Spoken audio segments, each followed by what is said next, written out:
Welcome to the 2021 HITEC Virtual Conference. My name is Marilyn Barger. I'm the Executive Director of FLATE, the Florida Advanced Technological Education Center of Excellence. Dr. Richard Gilbert of FLATE Co-PI will be presenting this session with me. FLATE was funded as an NSF ATE Regional Center of Excellence in Florida, supporting advanced manufacturing education in two-year college programs in 2004.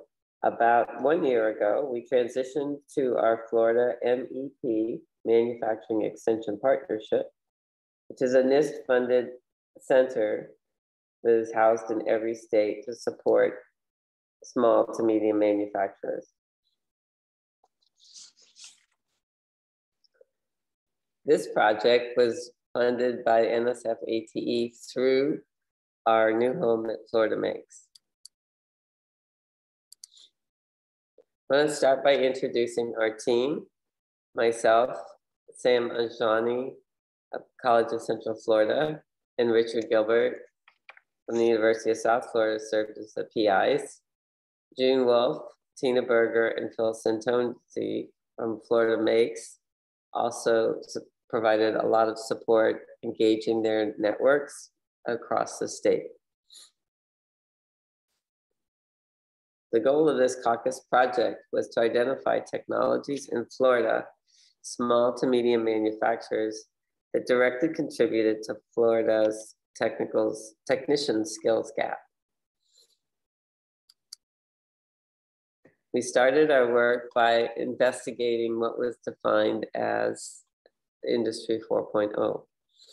After some research, we settled on this designation of Industry 4.0 with the 9 technologies shown around this circle.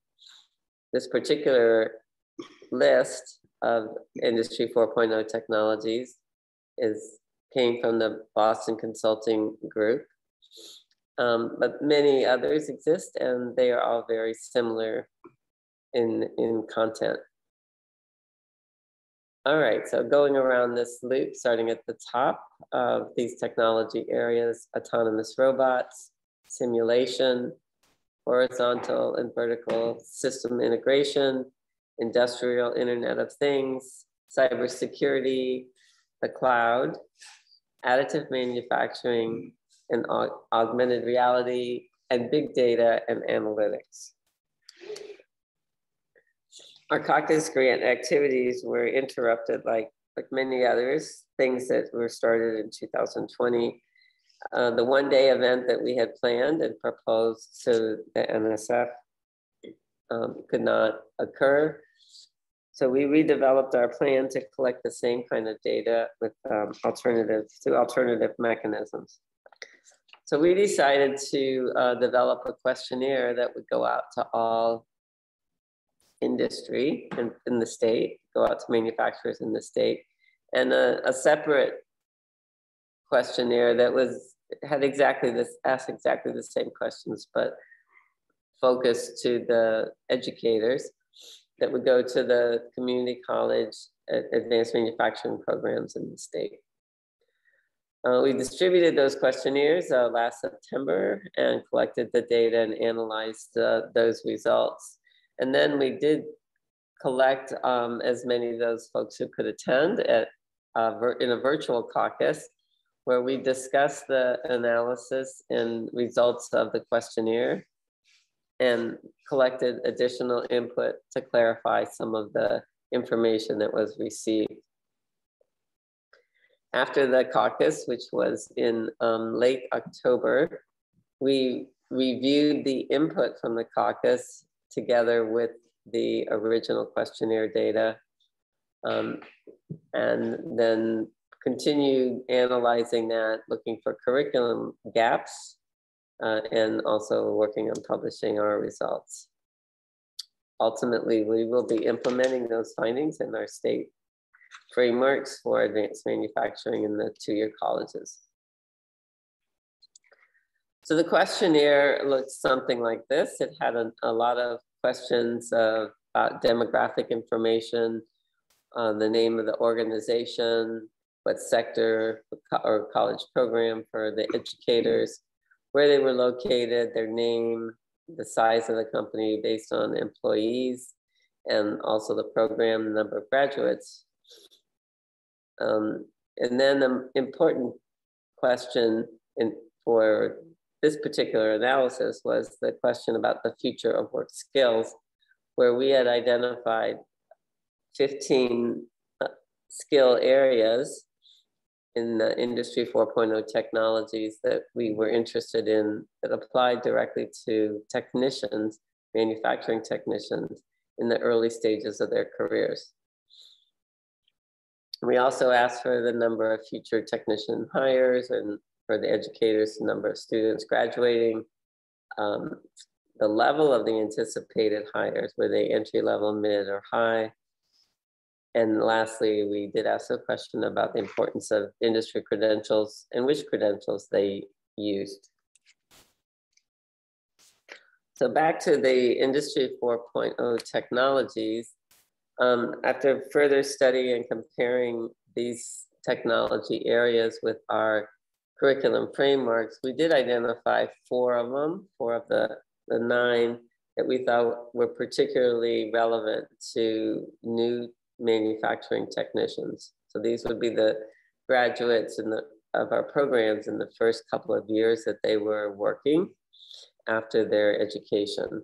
So those 4, we thought they would deal with directly as soon as they got to work, were autonomous robots, simulation, the industrial Internet of Things, and additive manufacturing.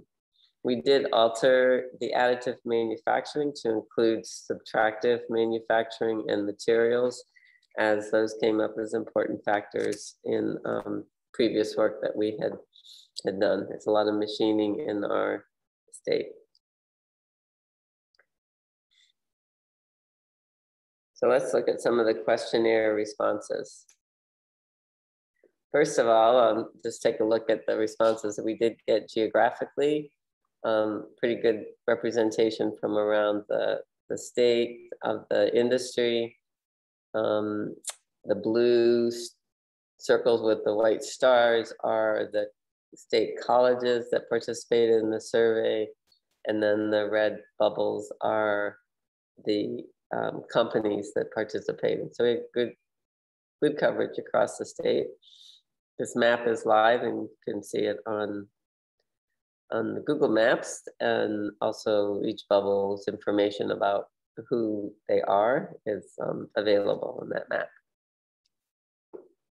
The idea then was to provide 2 question types in the survey, one to the manufacturers and one to the educators.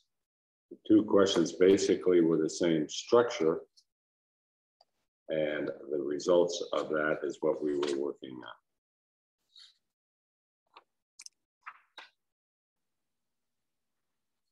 We'll take a quick look at some of that results in a 1-minute video.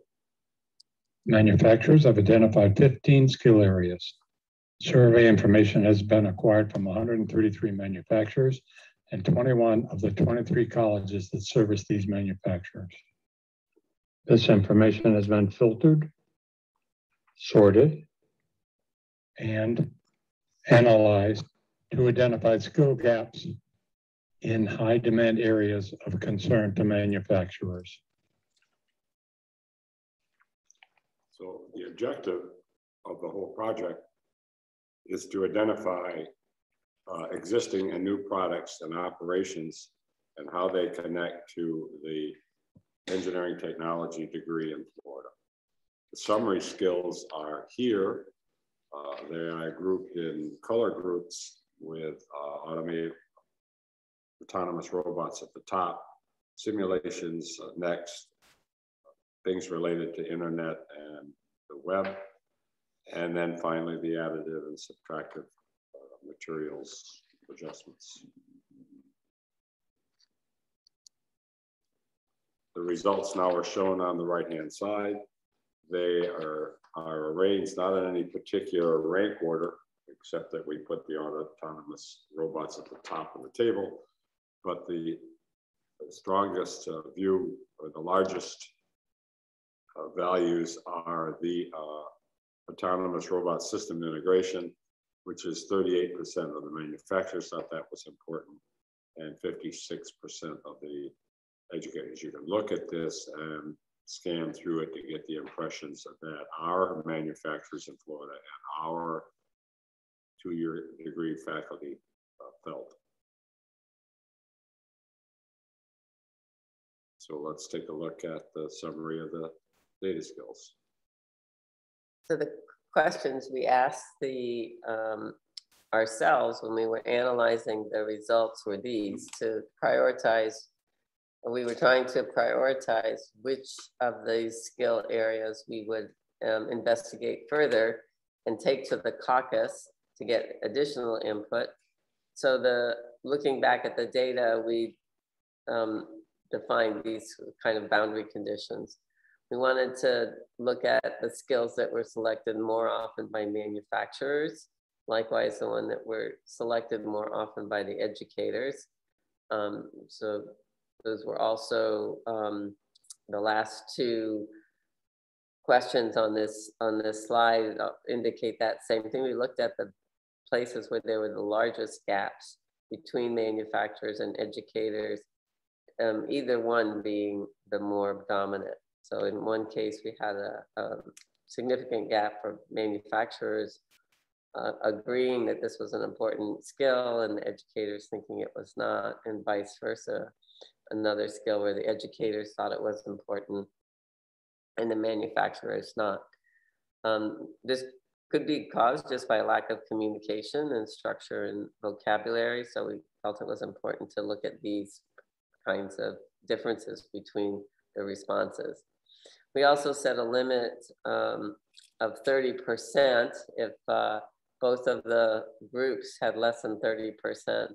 We decided to set aside those particular skill areas for a later study because they were obviously not important to either group at that particular time, at this particular time. So this chart is the exact one we saw earlier, except some of the rows have been deleted. The rows that were deleted were those that had the less than 30% in both categories, educators and manufacturers. And then we identified those with the largest gaps. You can see simulation, participate in developing existing and new products and processes. Manufacturers, 51% of them thought that was important, but only 12% of the educators. And we put that as our top priority to take to the caucus for further discussion. Likewise, the Industrial Internet of Things had 60% of the educators believing it was important, but only 36% of the manufacturers, and we put that as our second criteria, etc. So you can see the top 5 priorities that we chose to take to the caucus were to collect more information and more data, feedback from the industry and educators. We're over there on the right-hand side, 1, 2, 3, 4, 5. I'd also like to point out that all of the simulation skill areas that we had, these 4 in green, it turned out that the manufacturers prioritized those more than the educators, 3 of 4 of those, and significant percentage.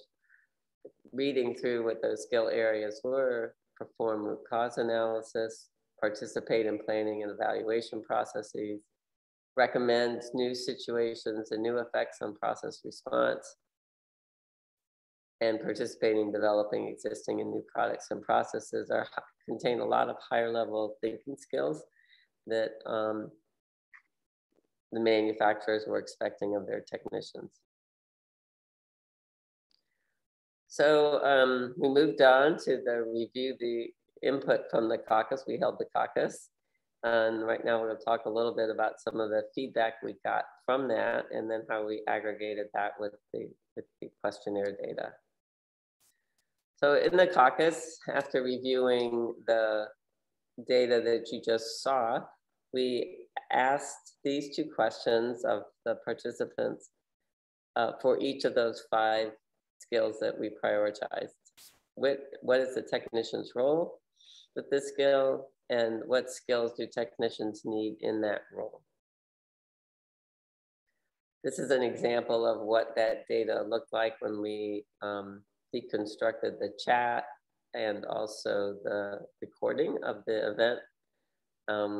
Just captured the answers to question 1 and question 2, and then just coded through those statements that were written or said out loud, and identified a number of skills. We didn't prioritize by the number of times things showed up, but we did group similar topics or overlapping themes. And in the end, after analyzing all of that data, we ended up with this list of 37 essential manufacturing technician skill areas that fell out of the combination of the questionnaire data and the caucus event. This list is not in any priority, any kind of priority. It's just arranged so it would fit on this particular slide. There's a lot of different skill sets in here, and we did a little further analysis with it, but I'll let you take a moment to review some of the things that are on this particular list.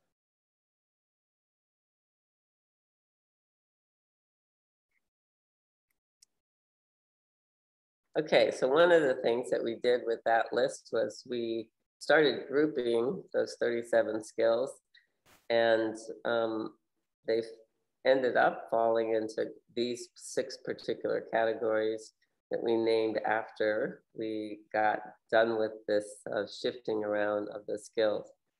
Each of those 37 skills could be put into more than one. It wasn't an exclusive event.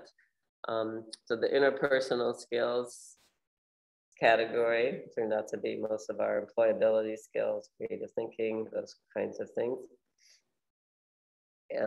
Problem solving for quality seemed to be different than problem solving for maintenance. So those 2 categories broke out. System integration, prototyping, and big data analytics. So those skills and those skill categories, we went to analyze further to, first of all, we did an alignment to the Florida Department of Education frameworks. These are our standards and benchmarks in Florida that define the competencies that students should have that are enrolled in a particular program. And then secondly, we looked at defining these 5 critical cross-cutting skills that sort of fell out of this analysis.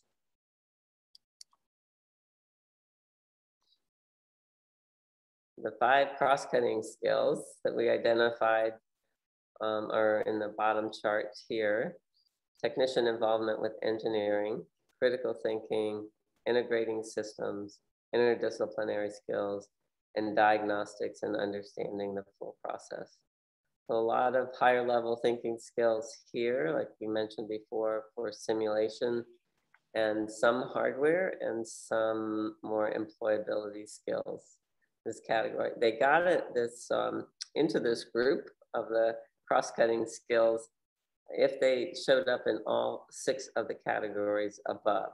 So after we identified the categories and had placed all of the skills in the categories, the ones that, of those 37 that we ended up putting in each of all 6 of the categories became these 5 cross-cutting skills.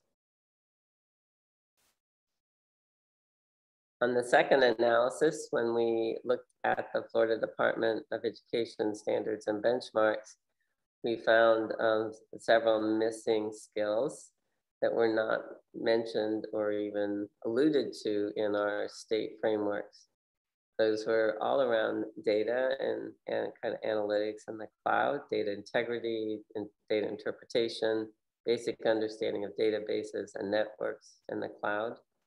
And then there were some that related a little bit more to how we teach and pedagogy, and weren't necessarily identified in the frameworks, but we assumed were being addressed through the ways people taught, the way the faculty were teaching, and that we could provide better clarification of that in the frameworks going forward in the next review period. So it was something we would address, making sure that it was clear that these items were addressed in the frameworks. So the questions we asked about the items that were totally missing was, first of all, we all thought, you know, of course, we don't want to have to put any more skills into our limited 2-year program, which is already jam-packed. So we decided to ask this question is, are they really skills that the 2-year graduate and entry-level technician, or were they higher level skills? Are they something that a student or a worker would acquire after they had been at work for a while or had engaged in additional education? So are they bachelor's level skills? Are they for more experienced or possibly more specialized technicians? Technicians who have been at work for a number of years and have moved up or changed focus and now might be working more with data and IT. And were there some other options? Have they taken courses, training courses, for example, at their organization? So those are still under investigation right now. And I'm just going to circle back to what we've done with our work. We did identify our 37 skills, essential skills as we call them, based on our starting point of Industry 4.0. These now are skills that will support the Industry 4.0 technologies to some extent going forward. Remembering that we focus on 4 of the 9 technologies in this representation of Industry 4.0. So we are finally at the point where we have to move on to what's next. And there are some challenges in what's next. Those challenges are built around the fact that we are now part of Florida Makes, and we are part of the National MEP network. So in Florida, we do distinguish, and we understand there is a difference in how you address the issue of producing manufacturer workers versus producing technicians that work in the manufacturing environment. So the challenges are grouped collectively as in the opportunities, right? Education opportunities, which you see at the top, and specific training opportunities. The education opportunities relative to the challenges that we have are in that listing. The second one, college credit certificates, and the third, special topics electives. They are focused very selectively in the colleges around the state. There are 20 colleges in the state of Florida that execute this single engineering technology degree. Those colleges adjust the degree to fit their needs of their manufacturers.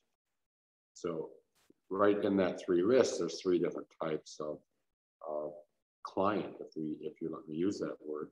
There is someone enrolled in the 2-year program. There is someone who has come to collect a specific subset of skills in the 2-year program. And there is someone who is there just because there is a very specific topic elective that is pertinent to that region of the state.